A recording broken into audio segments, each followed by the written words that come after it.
వైసీపీలో ఆయన ఒక సీనియర్ నాయకుడు. పార్టీ ఆవిర్భావం నుంచి జగన్మోహన్ రెడ్డి వెన్నంటే నిలిచాడు. అనుచర గణంతో ఎంతో ఆర్భాటంగా ఉండే ఆ నేత ఇప్పుడు సింగిల్ అయి డీలా పడ్డారట.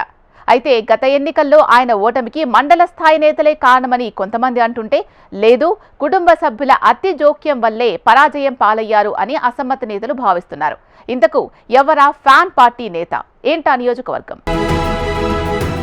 శ్రీకాకుళం జిల్లాలో నరసన్నపేట నియోజకవర్గానికి ప్రత్యేక స్థానం ఉంది. ఈ నియోజకవర్గంలో ప్రజలు పార్టీలకు అతీతంగా తమ తీర్పుని ఇస్తుంటారు.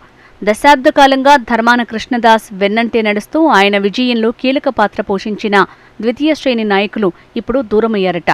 దీంతో నియోజకవర్గంలో ఎంతో కలివిడిగా తిరిగే దాసన్న ఇప్పుడు మౌనమునిలా ఇంటికే పరిమితమయ్యారట. అయితే వివాదాలకు విమర్శలకు ధర్మాన కృష్ణదాస్ ఆమడ దూరంలో ఉంటే ఆయన కుటుంబ సభ్యుల వ్యవహార శైలి అంతా విమర్శలు వివాదాలేనట. అధిష్టానం ధర్మాన కృష్ణదాస్కు సిక్కోలు వైసీపీ అధ్యక్షునిగా పార్టీ పగ్గాలు ఇచ్చిన జిల్లా నాయకుల్ని ఒక్కతాటిపైకి తీసుకురావటంలో ఆయన ఇబ్బందులు పడుతున్నారట. కారణం మండలంలో ఉన్న కొందరు ఫ్యాన్ పార్టీ నేతలేనట. 2024 ఎన్నికల ముందు కొంతమంది ప్రత్యర్థి శిబిరంలోకి జారుకోగా ఉన్న ఆకాస్త చిన్నాచితక క్యాడర్ కూడా ఇప్పుడు ప్రత్యర్థి శిబిరం వైపు చూస్తున్నారట. నరసన్నపేటలోని సారవకోట, జులుమూరు, నరసన్నపేట, పోలాకి మండలాల్లో బలమైన నాయకత్వం లేక వైసీపీ క్యాడర్ సైతం పక్కచూపులు చూస్తోందట. కుటుంబ సభ్యుల జోక్యం అతిగా ఉండటంతో ఎవరూ దాసన్న అనుయాయులుగా ఉండటానికి ఇష్టపడటం లేదట. గతంలో ధర్మాన కృష్ణదాస్కు టికెట్ కేటాయించడంపై పునరాలోచించాలని అధిష్టానానికి విజ్ఞప్తి చేసిన నాయకులు ఇప్పుడు ఎవరైనా వైసీపీలో చేరితే తమకు జరిగిన శాస్తే మీకు జరుగుతుందంటూ చెప్తున్నారట.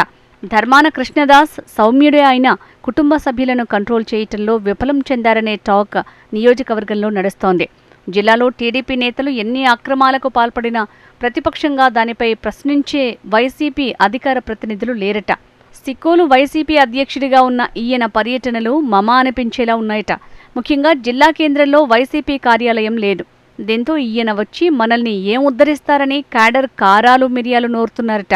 అధికారంలో ఉన్నప్పుడు తమను పట్టించుకున్న పాపాన పోలేదని ఆవేదన వ్యక్తం చేస్తున్నారట. పార్టీ కోసం పనిచేసే వాళ్లను ధర్మాన ఫ్యామిలీ ప్రోత్సహించడం లేదనే అపవాదు ఉంది. ఏదైనా పని మీద కుటుంబ సభ్యుల వద్దకు వెళ్తే జేబులు చిల్లులు పడటంతో క్యాడర్ నిరాశ చెందుతున్నారట. టీడీపీ వైఫల్యాలపై జిల్లా స్థాయిలో నిలదీయాల్సిన వైసీపీ శ్రేణులు గమ్మున ఉంటున్నారట. ధర్మాన కృష్ణదాస్ కూడా అదే తరహాలో ఉన్నారట. 2029 ఎన్నికలకు ఒక ఏడాది ముందు రంగంలోకి దిగుదాం, ఇప్పటి నుంచి ఎందుకులే అన్న ధోరణిలో ముందుకు సాగుతున్నారట. జిల్లాలో ఎక్కడ ఏ సమస్య వచ్చినా పరిష్కరించే ధర్మాన కృష్ణదాస్కి ఇప్పుడు ట్రబుల్ రావడంతో సిక్కోలు వైసీపీ నాయకులంతా అధిష్టానం వైపు చూస్తున్నారట. త్వరలో గ్రూపుల గోలకు చెక్ పెడతామంటూ అధిష్టానం హామీలిస్తున్నారు తప్ప ఆచరణలో ఉండటం లేదని క్యాడర్ టాక్. ఏదేమైనప్పటికీ పార్టీని క్యాడర్ వేయకుండా అడ్డుకట్ట వేయకపోతే నియోజకవర్గంలో వైసీపీ అనేది ఉండదనే వార్తలు వినిపిస్తున్నాయి. 2 నెలలకు ఒకసారి నియోజకవర్గ సమీక్షలు చేయాలంటూ వైసీపీ క్యాడర్ కోరుతున్నారట.